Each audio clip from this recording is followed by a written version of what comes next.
This video is brought to you by Sticker Mule. Everything that's happened in college wrestling this year has led to this point. This match between the Penn State Nittany Lions and the Iowa Hawkeyes. From lineup shifting and changing, Spencer Lee going out, but Drake Ayala stepping it up big time for the Hawkeyes. Drew Hildebrandt and Max Dean coming into Penn State, followed by Berge coming out of retirement. Everybody wanted the dual meet to happen at the collegiate wrestling duels, but it didn't happen. Both of these teams won their individual pools, but this is the match that is going to go down to show who is the number one team in college wrestling. What can you expect? Let's stop stalling and start talking wrestling.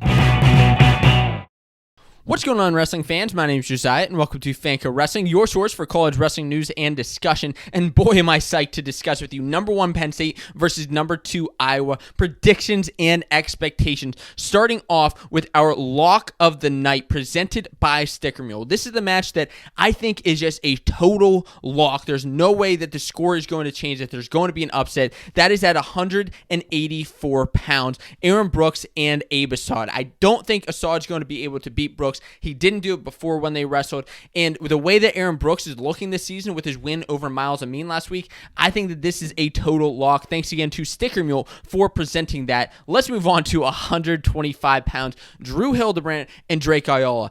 Drake Ayala is a new freshman for the Iowa Hawkeyes, stepping it up for Spencer Lee. He's looking pretty good this season, and up until last week, he had 3 losses, all to Pat McKee. So it was really unexpected as what could happen because he had a couple other good wins as well. But last week he did have that loss to Malik Heinzelman, and that did make me question a couple things as to where he is in college wrestling right now. Although he will be wrestling at Carver Hawkeye, which will give him a little bit of a boost. He'll be wrestling Drew Hildebrandt, who, to be honest with you, impressed me last week against Suriano. Even though he lost, it was to a decision. I think that Hildebrandt, the All-American, is going to get it done against Drake Ayala and hold him to a decision. At 133 pounds, I'm actually going to do this prediction with my hand behind my back, just like RBY, because he'll be wrestling Austin DeSanto. Doesn't want to give up that hand, and we'll see that probably come out again on Friday night. So, what's going to happen here? Well, DeSanto has lost to RBY the last, I want to say, 3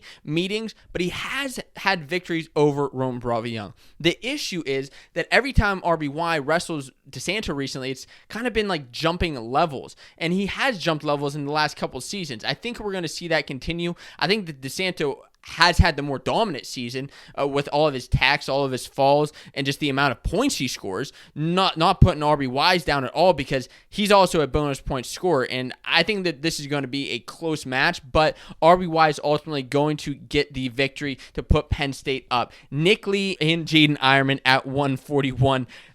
This is a rematch from last year's NCAA Finals, also last year's Big Ten Finals, which flip-flopped. Of course, Nick Lee got the better of him at the NCAA Championships in St. Louis. What's going to happen this time? Nick Lee looking just atrociously amazing this season, and I don't know if that's the great way to describe him, but he's just looking completely dominant. He's a great bonus point scorer. Jaden Eierman, on the other hand, is kind of, he's having a good season, but he just hasn't been scoring bonus points. He's been having those close matches with guys. Remember the collegiate duels? He had a couple matches where he did steamroll back to victory, but they've just been way too close. And the way that both these guys are looking comparatively, I think that Nick Lee is going to get the better of Eierman once again. At 149, this is where things for Max Murin and Bo Bartlett will be a little bit slowed down compared to the last couple of matches because both these guys are a little bit more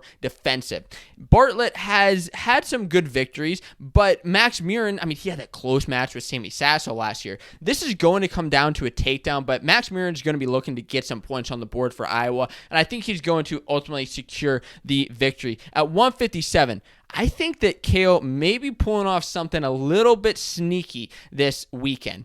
He's done it in the past. Remember Mark Hall pulling his red shirt, other guys pulling their red shirt. I think that he could do something sneaky at 57 and 65. I think we maybe, and I'm giving this a 10% chance this happens, moves Berge down to 157 where he's used to wrestling and moves Alex Facundo, one of the best freshman recruits from last season at 165 pounds. I think he may pull his red shirt in this duel. I think that it could happen. 10% chance. If that does happen, I give Berge the win over Caleb Young, who's beat in the past, and then I still got to give Marinelli the win over the new freshman Facundo, but I think it's a close match. But let's go off of what is more likely to happen, which is Terrell Barraclough or Tony Negron wrestling Caleb Young. I think that Caleb Young is going to ultimately get the better of either one of those guys who comes out. I think that they're going to be able to hold their ground. I don't think there's going to be any bonus points here, but I think that Caleb Young will get the victory. Alex Marinelli and Brady Berge. Ooh, I keep teetering back and forth on this, but Marinelli has been the better wrestler, career wrestler, but Berge has beat some Hawkeyes in the past. He's beat Pat Lugo. He's beat Caleb Young. Can he beat Alex Marinelli? I know Marinelli just had that loss to Carson Carcella. I understand that. Berge, on the other hand, just had a win over All-American Cam Amin. So what's going to happen there? I still think that Marinelli is one of the best wrestlers at 165 pounds. I still think he's a national title contender. I think Berge's definitely a contender to get on the stand, but Marinelli right now is the more experienced wrestler. I give him the decision, tying it up 9-9, heading into the biggest matchup, the craziest matchup, 174 pounds, Carter Starocci and Michael Kemerer. I know that matchup is crazy, but something else that's crazy is the deal that Sticker Mule is giving away to Fanco wrestling fans. You can get 10 stickers for $1. Whether you want to get your own logo or mascot or print out your own photos, like you see all these awesome graphics up here on the board, Sticker Mule is the place to get them. You can get 10 stickers for $1 down in the description below. It's easy. They'll help you through the process, and you will get a quality product for your promotional materials, for your notebooks, for whatever you need your sticker needs for. Sticker Mule is there to help. Moving at 174 pounds, national finals rematch between Carter Starocci and Michael Kemerer. Last year, Starocci beat Kemerer on the big stage in sudden victory. What's going to happen here? Starocci's looking good this season. Just got a win over Massa. But one thing he's going to have to watch is I think he got a little gassed in the third period against Massa. Kemerer, he's been looking good this season. I mean, just bonus point wins in the little time that he has wrestled. I don't think he's going to get bonus over Starocci. I don't think there's going to be a lot of bonus in this entire duel. But Kemerer, man, this is his last dual meet against Penn State in Carver Hawkeye Arena. He's turned it up before. Remember his match against Mark Hall a couple years ago when he just turned it up in the second and third periods? I think that Kemerer gets the win here over Starocci. I am calling the upset. I think that Starocci can get it back later in the season, but right now, that's what I'm predicting. At 184 pounds, I already said Brooks is going to get the victory here. He's going to get the victory over Assad, but by how much? By the way Brooks is looking, I think he's going to get a major decision. He's beat Assad in the past just by a decision, nearly got the major. I think he's actually going to get it this season. One of the most dominant wrestlers in college. I actually made a whole video, and he was one of the top 5. And 197, Max Dean and Jacob Warner. So this duel, it's coming down to the wire. Warner has just one loss on the year. Max Dean, very similar, had that loss last week to Cam Caffey. Jacob Warner is coming to Younger Bastida of Iowa State. This duel is going to be close. Dean went into sudden victory last weekend against Michigan, against Pat Bruckey, and I think that you hear from coaches, you hear from wrestlers about things that will change, things that ought to happen. One of the biggest mindset changes, one of the biggest technique changes that happens is when you take a loss.